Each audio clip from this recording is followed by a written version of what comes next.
আসসালামু আলাইকুম। আমি তানজিল। আপনারা সবাই কেমন আছেন? আমি এখন আছি বনানীর শেরাটন হোটেলের সামনে। আপনারা দেখতে পাচ্ছেন শেরাটন হোটেল।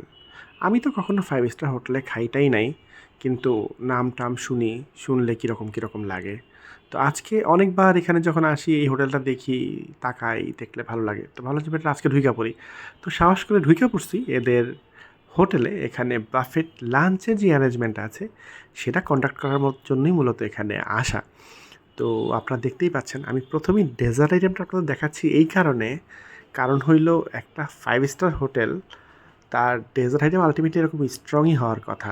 আমি তো রীতিমতো অদ্ভুত হয়ে গেছি, মুগ্ধ হয়ে গেছি। আমি আমার লাইফে কখনো 5 স্টার হোটেলে এরকম লাঞ্চ-টাঞ্চ করি নাই। এটাই আমার জীবনের প্রথম। তাই জন্যে আমি একটু বেশি মাত্রায় এক্সাইটেড কিনা আমি জানি না। কিন্তু এদের এত মেনু দেখে আমি রীতিমতো টায়ার্ড হয়ে গেছি। আমার তো ভাই পেট একটা, আমি কত খেতে পারবো? কিন্তু যা দেখছি তাই ভাল লাগছে।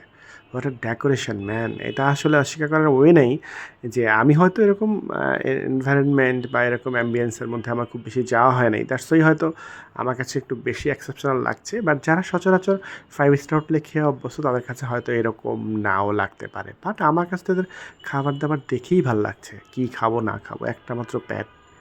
আমি জানি না। তবে আপনারা দেখতেই পাচ্ছেন নানান টাইপসের ফুড এখানে সাজানো আছে। তবে শেরাটন নিয়ে আমার একটা অভিজ্ঞতা আছে।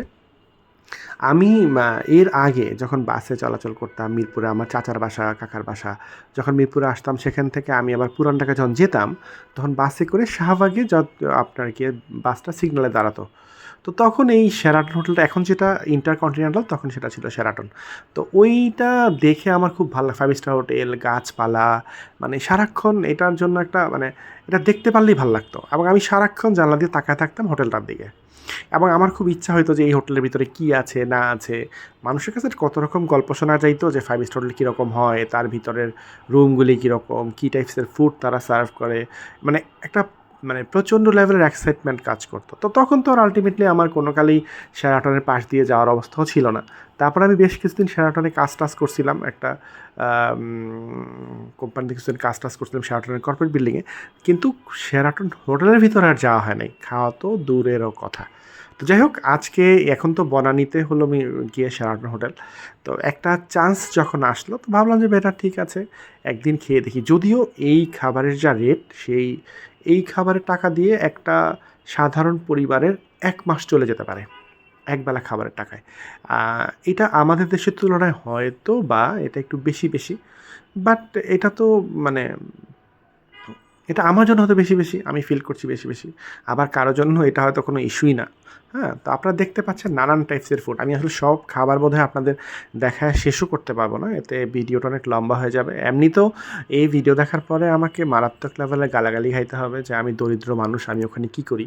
ওখানে আমার কাজটা কী আসলে? ভাই আমি আমার জীবনেও কোনোদিন 5 স্টার হোটেলে লাঞ্চ বা ডিনার কোনোটাই করিনি। এটা আমার প্রথম। তাই জন্য একটু এক্সাইটমেন্ট বেশি, তাই জন্য একটু বকবকও বেশি। সো আপনারা একটু মেহরবানি করে সহ্য করেন, কি আর করা। আর আমি এখন খেতে বসবো। আপনার দেখাইছি যেটুক সম্ভব আমি দেখানোর ট্রাই করছি। যদিও আরও অনেক মেনু আছে, অনেক ফুড আছে। আমি আসলে এত কিছু দেখাইতে পারতেছি না।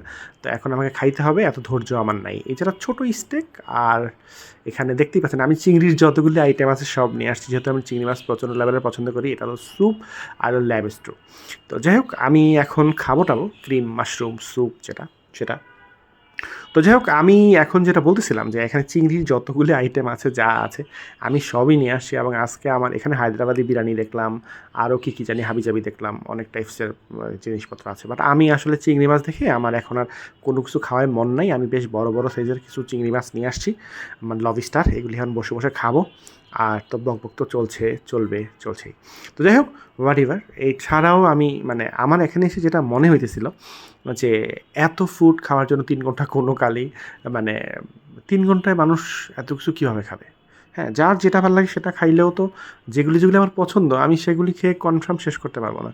কারণ আমি যদি একদিক থেকে খাওয়া শুরু করি, আমার গরুর গোশত কালারটা দেখে আমার খুব ভাল লাগছিল। এখন সেটা যে আমি খাই যে দেখতে পাচ্ছেন আপনারা আমি এখন এটা খাবো। তো এইটা মানে খেয়েই তো আমার মনে হয় এদের রুটি আর গরুর গোশত খেয়েই তো আমার পেট ভরে যাওয়া সম্ভব। কিন্তু এখন ওই যে বললাম না যে উপায় নাই। সবকিছু একটু চেক-টেক করে দেখা। তাই জন্যই দেখতেছি যে ল্যাম স্টু দিয়ে একটু খাইয়া দেখব।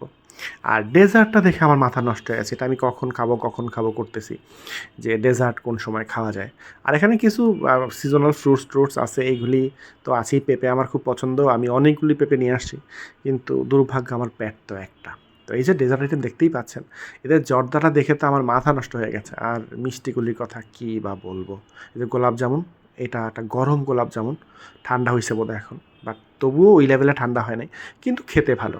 এদের প্রতিটা খাবার খেতেই আমার ভালো লাগছে। অবশ্য আমি সব খাবার খাই নাই, যেগুলো আমার ভালো লাগছে আমি সেগুলিই খাইছি, এবং খেয়ে দিয়ে মুগ্ধ হয়ে গেছে। 5 স্টার হোটেল এই জন্যই 5 স্টার হোটেল, ঠিকই আছে। এদের মানে যে কোয়ালিটি তারা মেনটেন করে, সেই হিসেবে এদের রেট বোধহয় এরকমই হওয়া উচিত। আর যেহেতু যেই পরিমাণ কম লোক দেখলাম, আসলে এত ফুড যেটা সার্ভ করে, এত কম লোক দিয়ে এদের একটা মানে খরচও তুলতে লাগবে, আসলে কোনো ওয়ে নাই।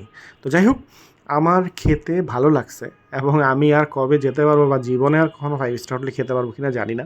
এটাই আমার ফার্স্ট, আমার লাস্টও হইতে পারে।